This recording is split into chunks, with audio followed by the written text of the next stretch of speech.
going back and rewatching the Browns and Giants matchup, the story of the game was their passing game and Baker Mayfield's super efficient passing performance he had against the Giants. 84% completion percentage. If you go the advanced stats, the next gen stats, he was plus 16 over his expected completion percentage, meaning per their player tracking system, they come up with a number of where the defenders were to the receivers that were thrown to.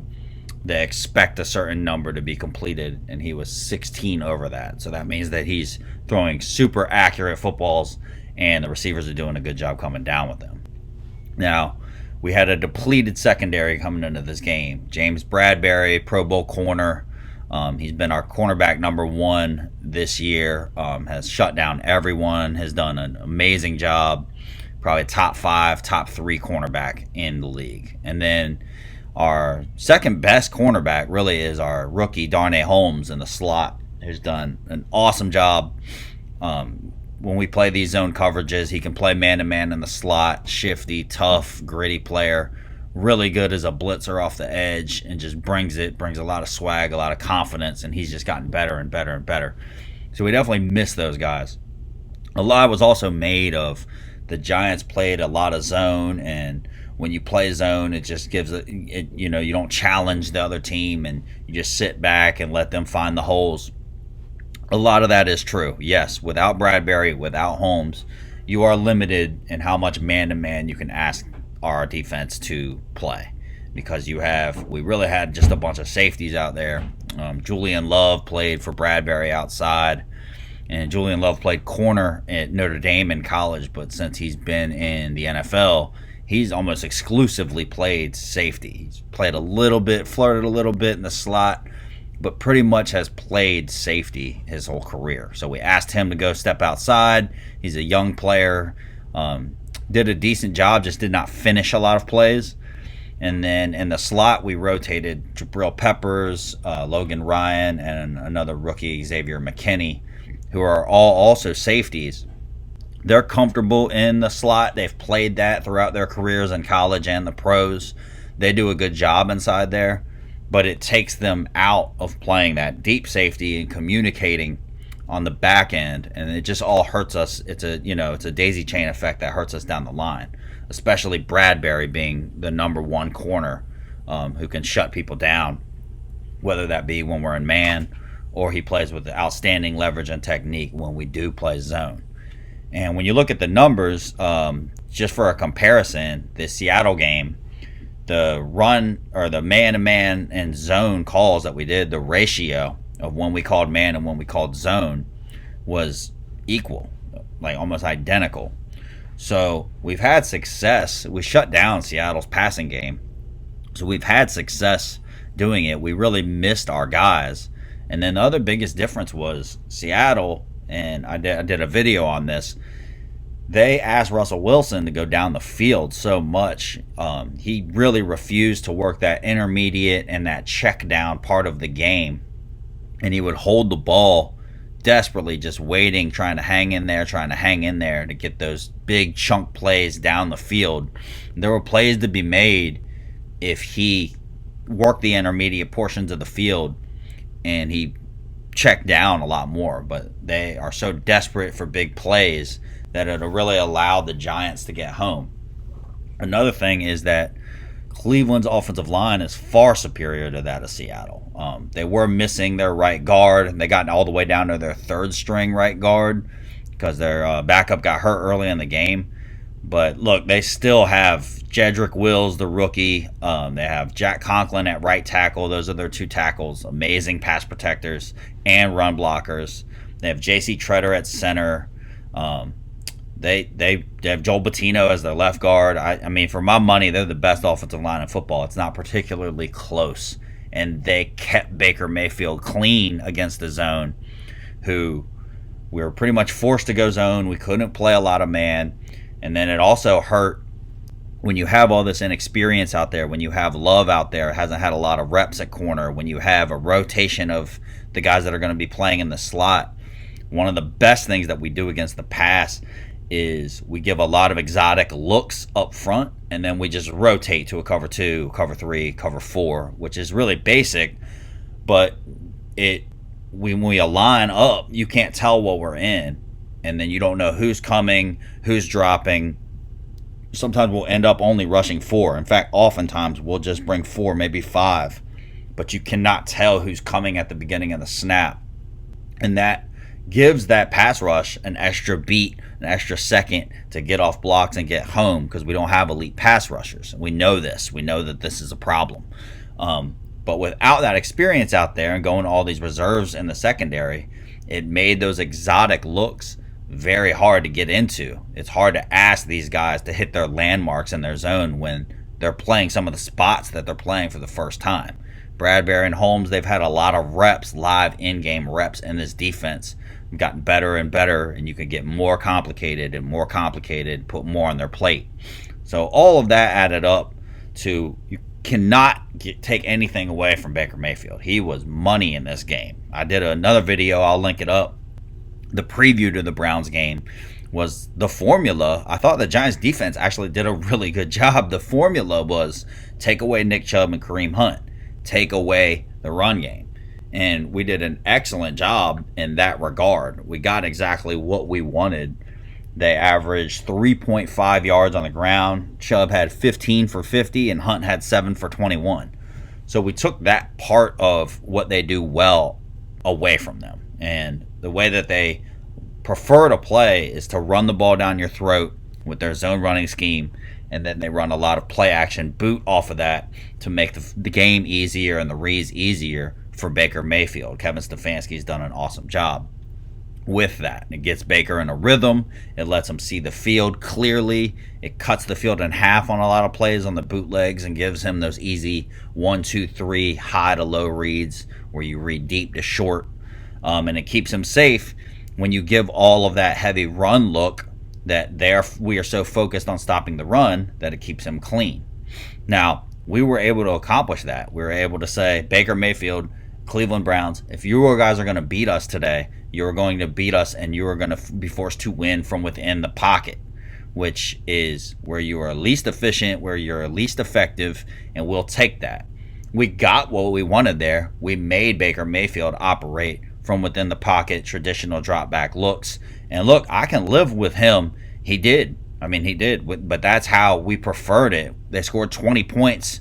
They've had 100 points in their 3 games coming into this with back-to-back 40-point performances against really good defenses. So we got what we wanted in that Baker Mayfield had to beat us from within the pocket. Our depleted secondary really struggled big time. To say the least, they struggled. But also, man, give this guy credit. Give this guy credit. He's really, really progressing in his career. Think what you want of him and the antics, how cocky he is, how much fire he plays with. That's not for everybody. On the field, Baker Mayfield is becoming and evolving into a very good overall quarterback. He's not just a gimmicky run play action, and when that's not available, this guy can make some throws. He's really hot right now, and he was on the money against us. You got to tip your hat to him. But all that being said, I chalk all that up to say that the Giants, they accomplished what they wanted. They really shut the run game down without bringing extra people into the box. We did a good job up front with our defensive tackles who we put a lot of resources into. They really took that part of the game away. The difference was that we couldn't get exotic because we respect their run game, and then we didn't have the horses in the back end to consistently defeat them when we needed to. I've been showing you the highlights. I just chopped up some of the special plays, some of the stuff that I really liked. We'll go through them a little bit just so you guys can kind of see what I see. Main thing first, a lot of the stuff that he did, like I said, as opposed to Russell Wilson, is a lot of stuff I didn't put in here. He just took what we gave him.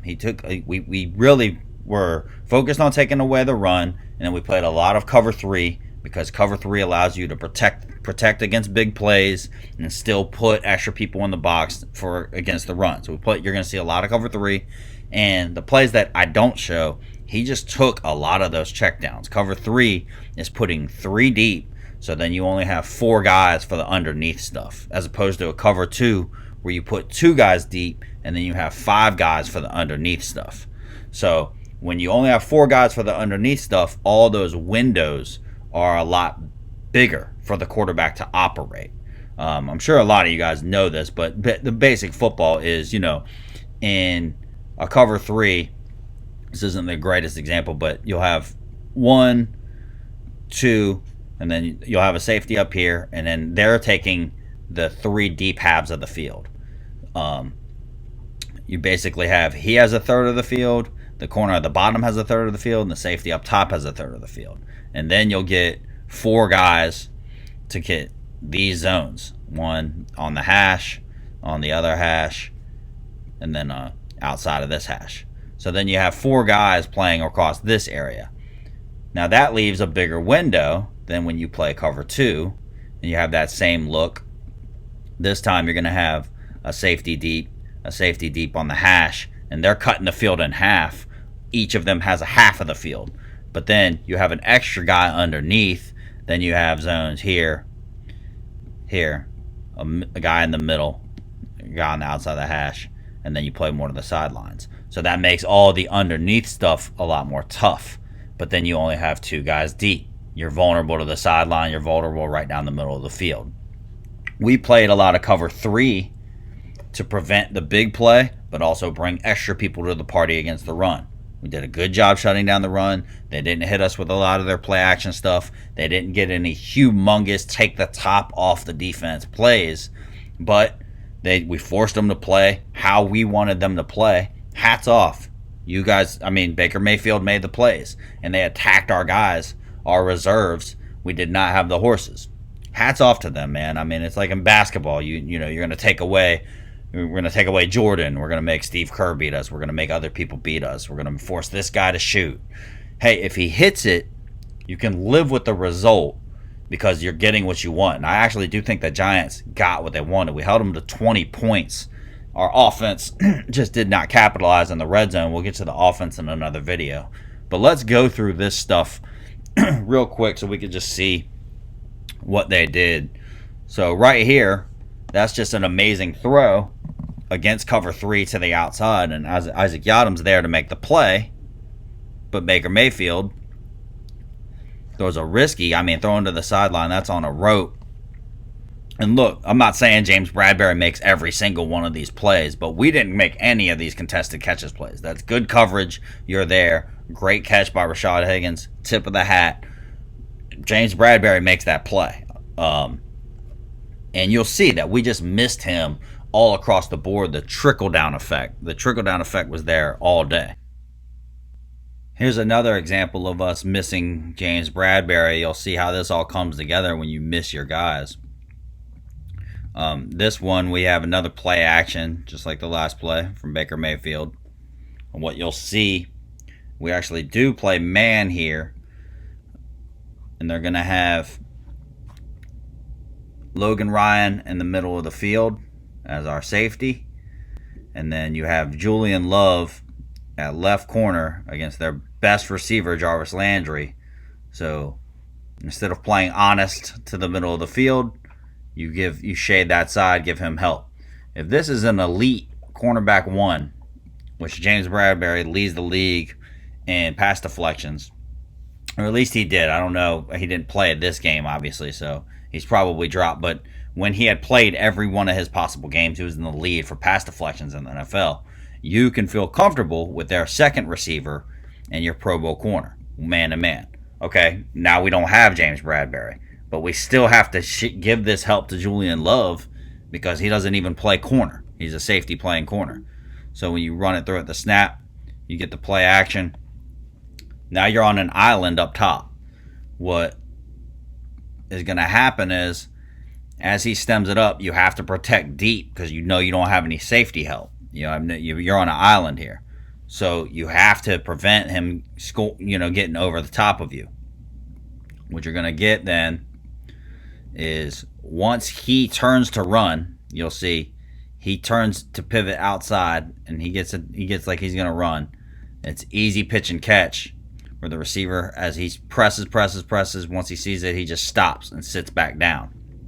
Clean pocket, No pressure, off play action, respecting the run, perfect design, easy pitch and catch. Once again, I'm not saying James Bradberry can make every single one of these plays, but I trust James Bradberry against a number 2 receiver in any situation on any team. I trust James Bradberry against elite wide receivers. Not every single play, but we will take that. But here you just see how it hurts us. You get the play action, Logan Ryan immediately shading to this side, knowing Julian Love, very inexperienced. And Isaac got him. Baker Mayfield picked on him all day. Look at that separation.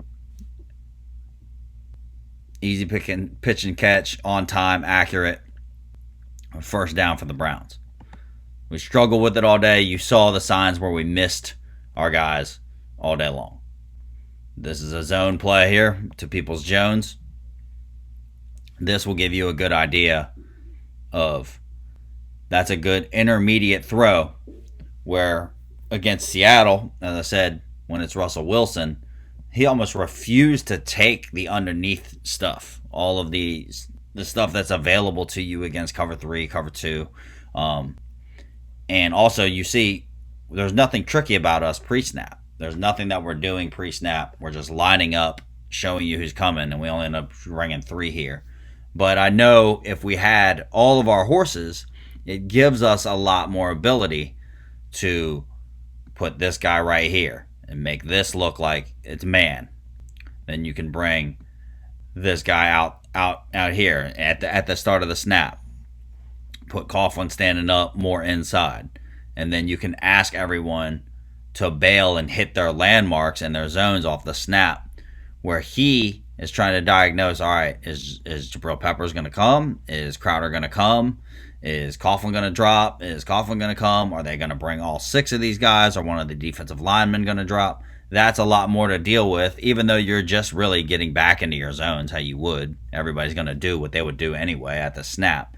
But to ask the inexperience to deal with that and execute that is a tall task. So you get a cleaner look if you're Baker Mayfield at the snap. And he takes advantage of it here. And you see how good he is at understanding what we're in. They motioned out. This is a running back down here and Kareem Hunt. So when you motion a running back out and on the boundary and the corner is staying over top of him rather than the linebacker or the safety lining up over top of him, that's a clear indication these guys are playing zone. We don't not necessarily know exactly what type of zone, but definitely the Giants are playing zone. So this, you just have to give him a lot of props here. This is a really good job. As he comes off the snap, who he's working here, what we have, they basically are trying to get Blake Martinez, who's playing in the middle of the field, and then you're going to drop Dalvin to take away anything in the middle of the field short.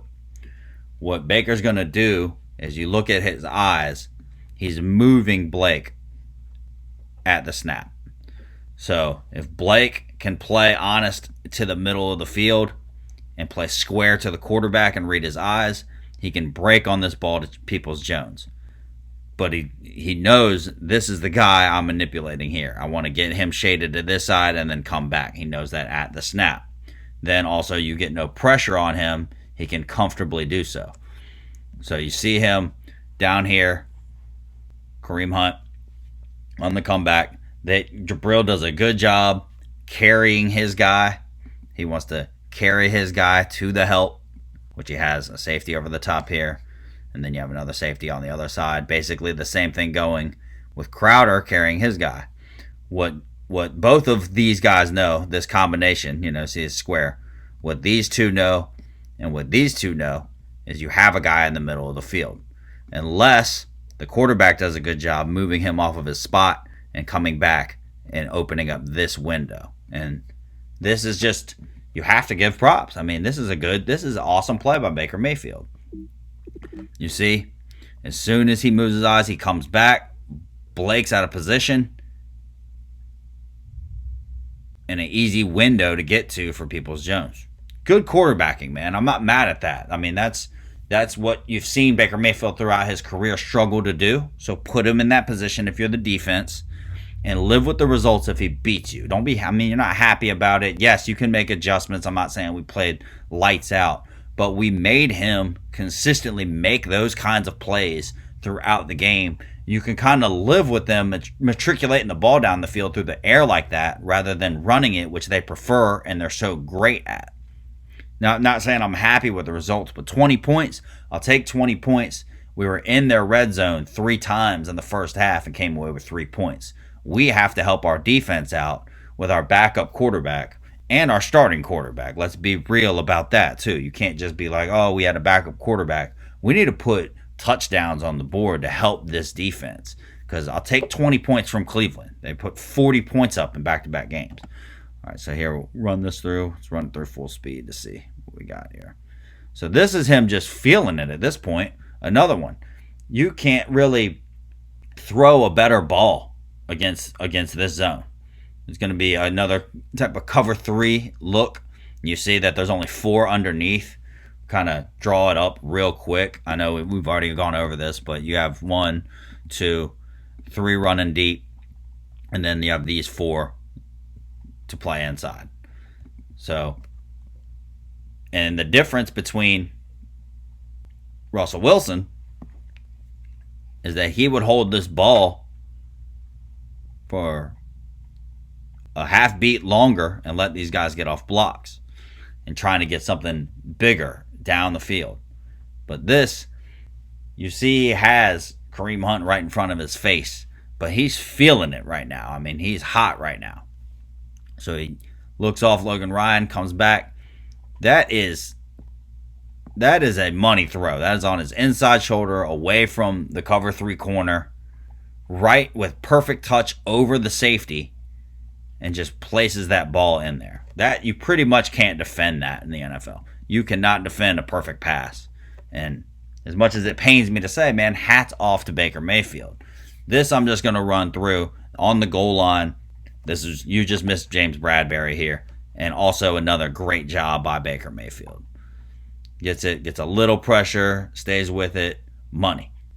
Isaac Yiadom, the difference between Isaac Yiadom and James Bradbury is evident. That would have been James Bradbury's man. That's their number 1 receiver. You saw him make that literally exact same play against Arizona in the back of the end zone when Kyler Murray was trying to go to the back of the end zone. Same exact kind of play. We really miss James Bradbury. I mean, that dude's a beast. But once again, you look at that. It's a hell of a catch. It's a hell of a throw on the run. Hats off, man. Like, I really can't say enough. Very impressed with Baker Mayfield. Doesn't matter what I think about him and all that other stuff. I'm impressed with his play on the field. Here, this one does a good job of pocket manipulation. This is a very good job of moving within the pocket to find your throwing lane and letting things uncover. So you see they have the 3 receivers at the bottom here. What they're going to do, they're basically all going to run in-breaking routes. So you're going to have layers of windows, and you go to 1, 2, and then you have a late one as your third. And that only can develop those 3 windows for him to throw in if he has time. But you also got to give him credit because he does himself some favors to buy time. This is another cover 3. You see Julian Love at the bottom, playing outside leverage, running, preventing anything deep. Adrian Colbert in the middle of the field. Then up top, you have Logan Ryan, who's playing as a corner here, but with the 3 receiver look to the bottom of the field. They moved Yiadom down there to look like it's man-to-man, but that's actually zone. So Giants tried to get tricky, move their outside corner into the slot against Landry, so this looks like man. This looks like man pre-snap, because normally if it was an indicator of zone, this corner would be here, and a safety or something else would be there. So they're trying to make it look like man, like we got it locked up like this. We don't. It's really zone. It's going to be cover 3. And Logan Ryan isn't going to run deep because he knows he only has 1 guy on this side. This is where all the action is. So you're going to get deep, deep, deep, and then everybody else play underneath. Got to find the window. It's not a bad design. Not a bad idea by the Giants. What does Baker Mayfield do? Okay, as he's reading this side of the field only, and you have the guy underneath. Yadam passes the first guy. This guy's bottled up, and he's going to let him run through. He knows he's got middle of the field help. He knows he's got another underneath defender here, so he can take away the crossing route. Good job. Baker Mayfield understands that's not there. Can't have that. First window, no. Second window, the safety has Peoples-Jones. That's going to be a tough throw. I mean, he can break on that. That has to be placed perfectly. The third window is going to be this guy right in here.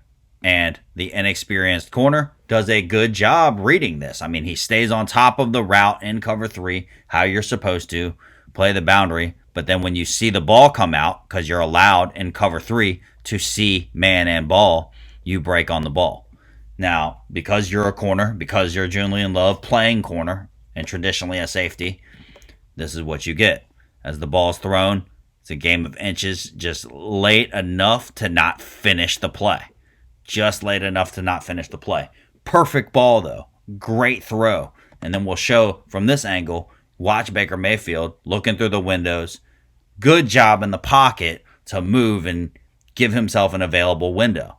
And that's just another one, man. You're like, you get frustrated. That's another first down. Oh, they're moving on us. But when you go and you run it back, you have to tip your hat to how well this guy played, man. And I know it's frustrating to watch highlights of other guys, but it truly is impressive how well this man played.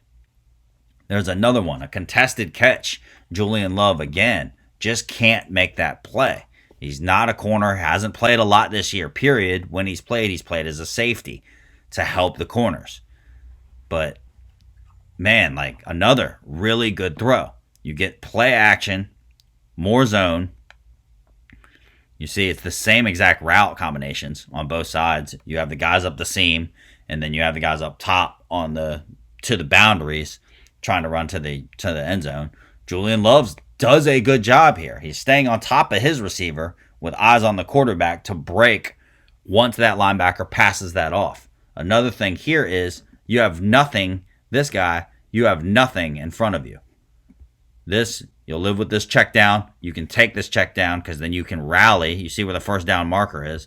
You will give it to this check down because you have people that can rally and tackle.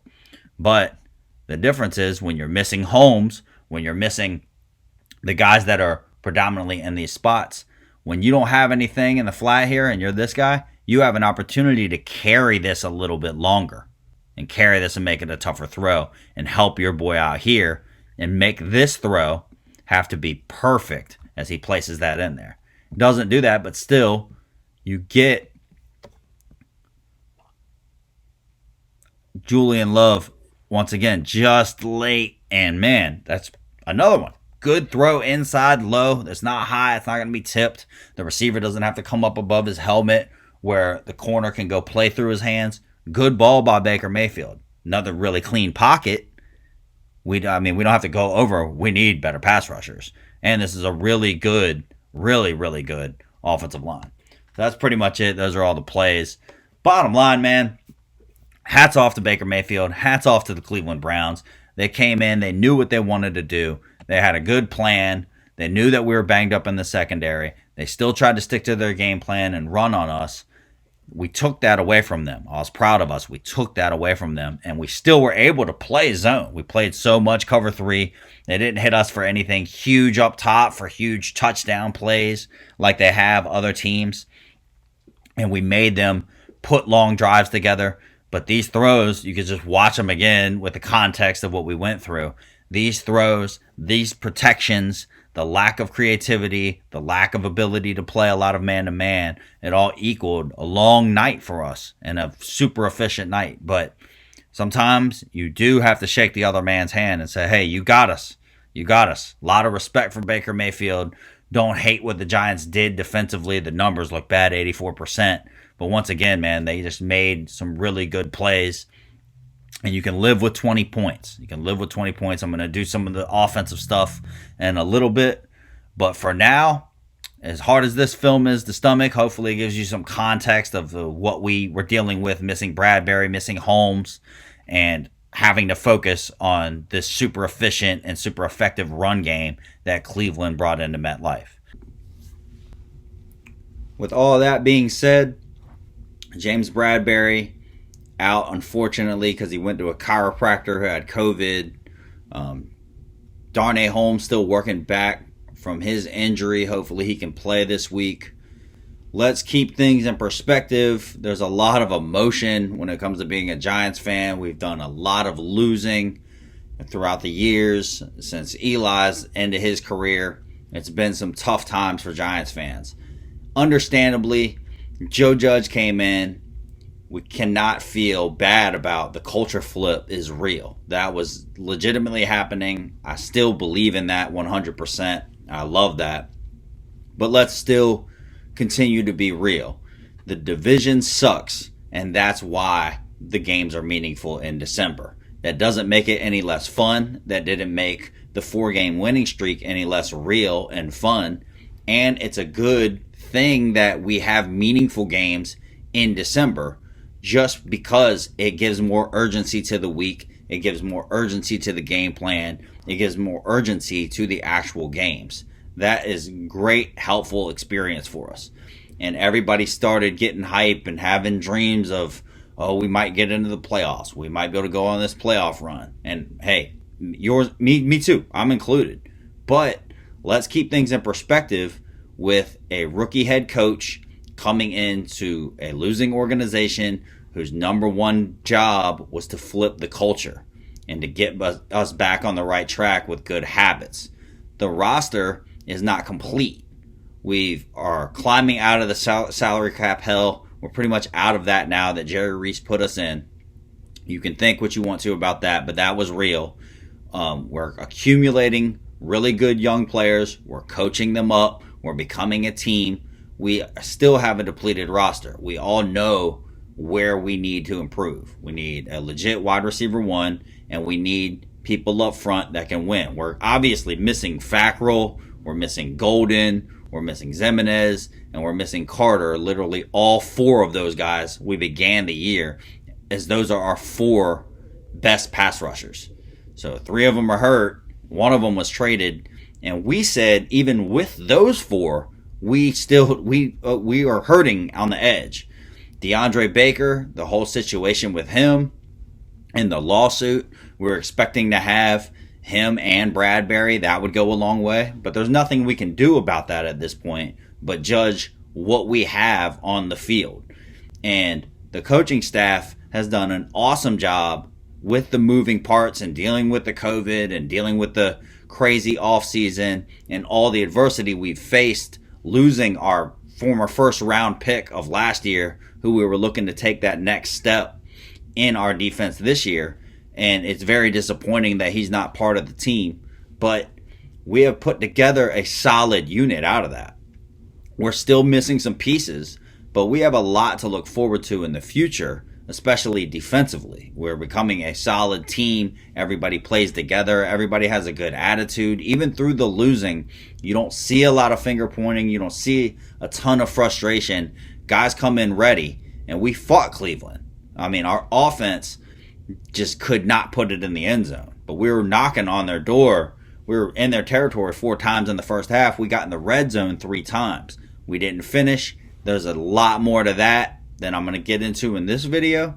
But we don't have a big margin for error right now as the Giants. We just don't. We have to capitalize on the opportunities that are there. We're not an elite level team that, we missed an opportunity, we'll get another one. We have to capitalize when opportunities are there. When we're down in the red zone, think what you want to of the 4th down calls. Before it gets to 4th down, you got to get in the end zone. We're not going to be down there all game with this offense without the weapons that we need. And to me, the scheme that we need to be implementing. We're not scoring points at a high rate. So when we do get down there, we have to punch it in. But I was proud of the way that we fought defensively, given the depleted secondary and the crazy week, having to miss a practice. And I can't say it enough, man. Just props to Baker Mayfield. He's progressing really well in his career. And hats off, man. You played a great game. We did exactly what we wanted to you. We made you beat us from within the pocket without the benefit of your super efficient run game. You didn't run for 100 yards on us. You averaged 3.5 a carry. We made you sit in the pocket traditionally. And hats off to you, man. You made some awesome throws. The throws over the middle and the intermediate part of the field, all of them were low and away from the receiver. None of them were up high where, tip picks can happen and guys can play through the hands to knock those down. You picked on the right guys, whether that's Love or Yadam. You got us. And hats off to the Giants for bringing whatever they could defensively. There's a couple complaints. You can always, hindsight's 2020, you can chop up however you want.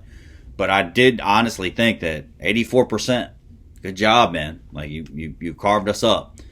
I didn't think that he was capable of that. Super impressed with his work in the pocket traditionally without just the boots and the high-low reads that are so much easier on a young quarterback. And also, the Cleveland Brown philosophy is like they've put so many resources into we are going to make Baker Mayfield successful. I mean, you sign Jack Conklin, big contract. You go out and get Jedrick Wills, bookend tackles inside. You are so solid. Best offensive line in football. You went out and took a swing on Kareem Hunt, beast of a second running back. You drafted Chubb early. Chubb is a monster. Then you go out and swing for the fences with the Odell trade, trading Zeitler because you've invested draft picks into building up that offensive line. And Odell didn't even play, but it just goes to show you went in and got Landry. You've given this guy the tools that he needs to succeed. They've really invested fully in just Baker Mayfield. And went out and got Austin Hooper, Hunter Bryant, like giving him tight ends. He has everything that he needs to succeed. And Kevin Stefanski brings a scheme that fits them really well and just makes it a comfortable environment for him. And we saw that take place. They've sacrificed a little bit defensively because of that, because they've gone all out to make it the most advantageous situation they can for their young quarterback. But I don't hate that idea because you're going to need to find out about your quarterback. You need to find out, can this guy be successful? Can we make him successful? Yes, they do lack a little bit defensively because of overemphasizing the resources that they give to their offense.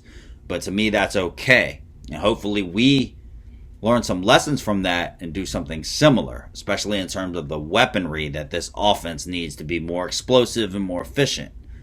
And we need Saquon Barkley back. But anyway, I'll get back into the offense and more big picture team perspective. But I'm just trying to let you guys know, like, at the beginning of the season, we didn't have hopes and dreams. It wasn't make or break, win the division, go to the playoffs, win a playoff game. As sad as that is, that's the reality of where we're at. We're still picking it, early. We have a brand new quarterback, brand new system, COVID offseason. We lost Saquon Barkley. We have fought really hard, and we have really created a culture of next man up and team first. And we still fight every single week. And I expect that to continue. This is when you can fall apart. This is when the players themselves can start to quit a little bit and start to get a little bit selfish in the way that they play and play for some stats and hunt for some stats. I've seen it under Shermer. I've seen it under McAdoo. But I don't think Judge and them have created a culture. I don't think that they're going to come in and give some speech this week that is going to prevent that selfish play from happening, that finger pointing from happening. I think that the reason that I fully expect that not to happen and us to continue to fight to the bitter end is because of the work he's done from day one in establishing that culture. And culture is the only thing that carries over year to year, is how we do things. Because you're going to have roster turnover, you're going to have staff turnover, but the head man is responsible for how things are done. And things are looking up in that regard for the Giants. That was the number one thing, is come flip this culture, man. Come get us back to the winning ways, fundamentally, making sure everybody's all in, making sure everybody's doing everything they are for the team first. Now, you still have to have better results, but I do think that those are on the way. But we'll get into it, man. Hope y'all have a good one. We got the Ravens coming up. I'll dive into some of that. But yeah, check me out, man. NYG-Funk on everything. Facebook, Twitter, Instagram, YouTube, all that stuff. Have a good one, man. Like, subscribe, follow, share. But most importantly, just engage. Stay locked in. I know it's turned into a long season. I know it's been a nightmare over the last 2 weeks. But stay locked in. Stay commenting. Let me know what y'all think. I have a good time sharing all this stuff with you. All right. Go Giants. Peace.